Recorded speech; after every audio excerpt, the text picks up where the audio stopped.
Often these days, we're building solutions in which we need to integrate different services with each other.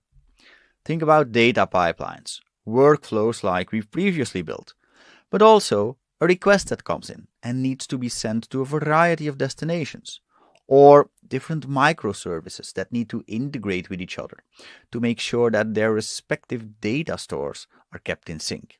That is often achieved with an event-driven approach, an event-driven architecture. Essentially, one client published an event and others subscribe to it.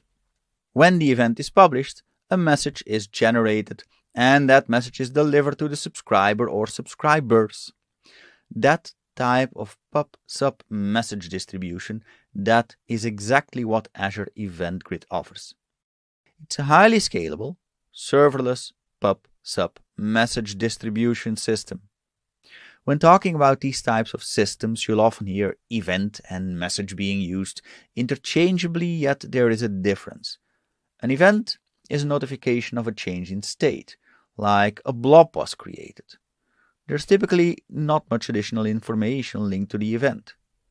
A message, on the other hand, is the full payload related to an event. For a blob created event, that could be a set of properties like where the blob can be found, the date of the change, and so on. So you can have a set of event or message publishers, like apps, Azure services, or partner apps. So those publish an event using the HTTP protocol.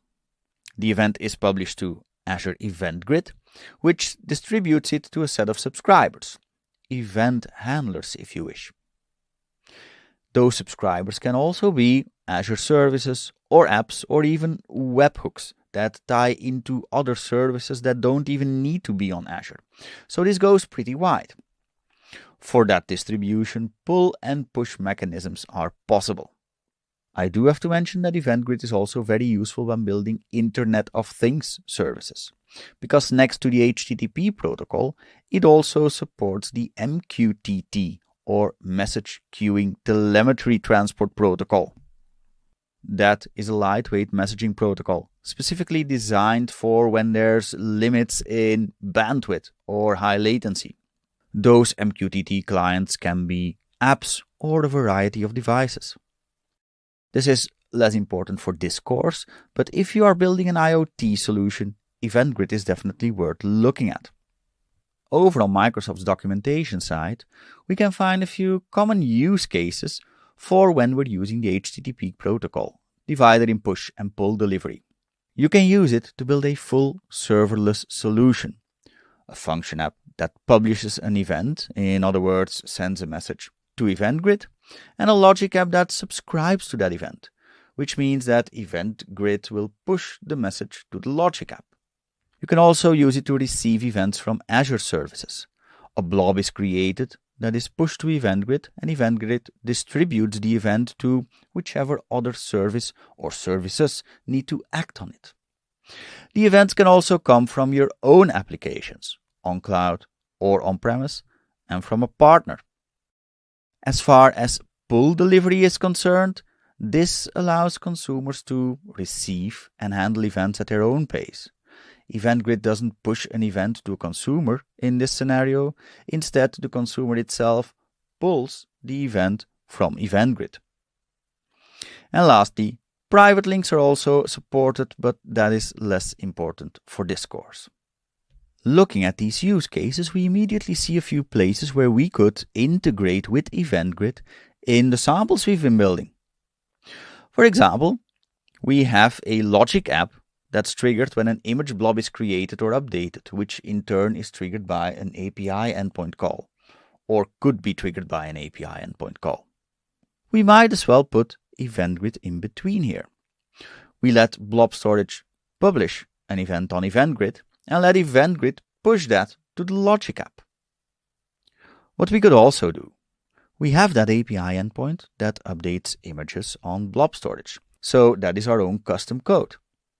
Instead of triggering the logic app when the blob is created or updated, we might as well not do that, but instead publish an event from our own custom code on Event Grid and let Event Grid push that to the logic app, thus also eliminating the direct trigger between blob storage and the logic app. Or we could even not integrate directly with blob storage from that endpoint at all. Instead, we publish an event on EventGrid, stating that the image needs to be updated or added. EventGrid would then push that event to the logic app, which would become responsible for creating or updating the blob and executing the other behavior, sending a mail, calling a function, things like that. And these are just a few different integration scenarios that eventually should result in the same thing. And I'm sure you can come up with a few more. Like, for example, having multiple subscribers to the same event, which may eliminate the need for the logic app to call into blob storage. But why would we do that? The direct integration also works, right? Well, there's a few advantages to using EventGrid. 1. EventGrid is fast. You have near real-time delivery.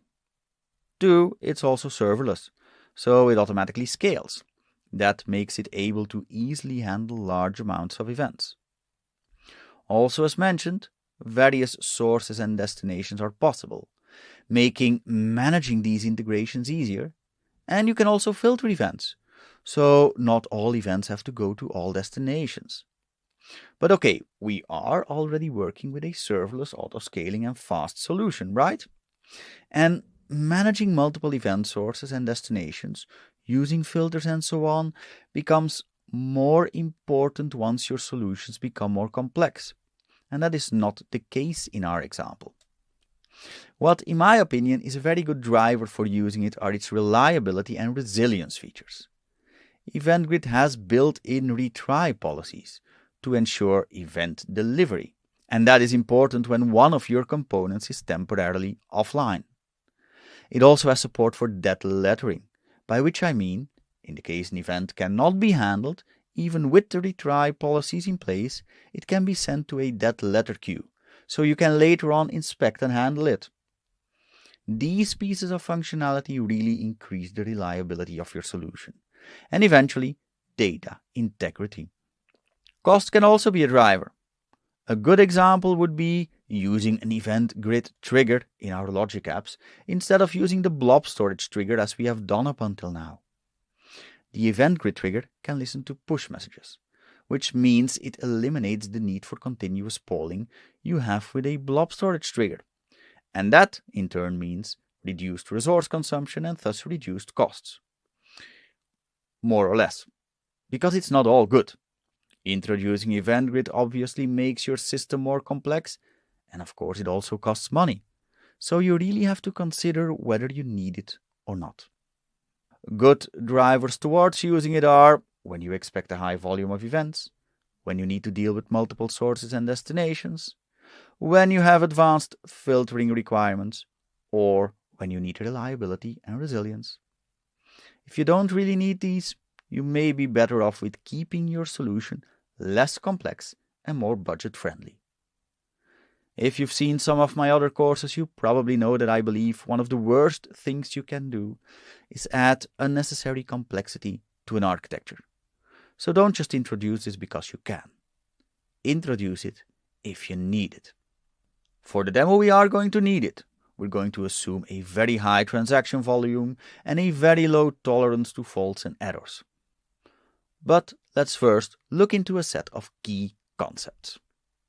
No matter which type of integration through EventGrid you choose, there's a few key concepts, key terminology that will often come back.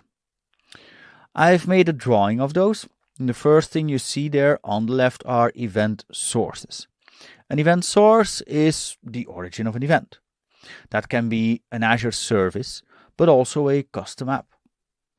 Event sources generate events that are sent to EventGrid. And then at level of EventGrid, we have topics. Topics are endpoints in EventGrid to which event sources send their events. They are used to categorize events and make it easier to manage and route them in one location. Event subscriptions are next. These define the relationship between events and their handlers. In other words, they specify which event should be sent to which handler. Filtering of events and other configuration options are possibilities. And lastly, on the right, we have the event handlers. These are services or applications that process the events. In other words, the destinations of the events and accompanying messages. Examples include Azure Functions, Logic Apps, Azure Service Bus, and webhooks for integration with a multitude of application types. Putting it all together, event sources generate events and send them to topics. Event subscriptions filter events from topics and send them to the appropriate event handlers. And the event handlers then process the events by performing the necessary actions.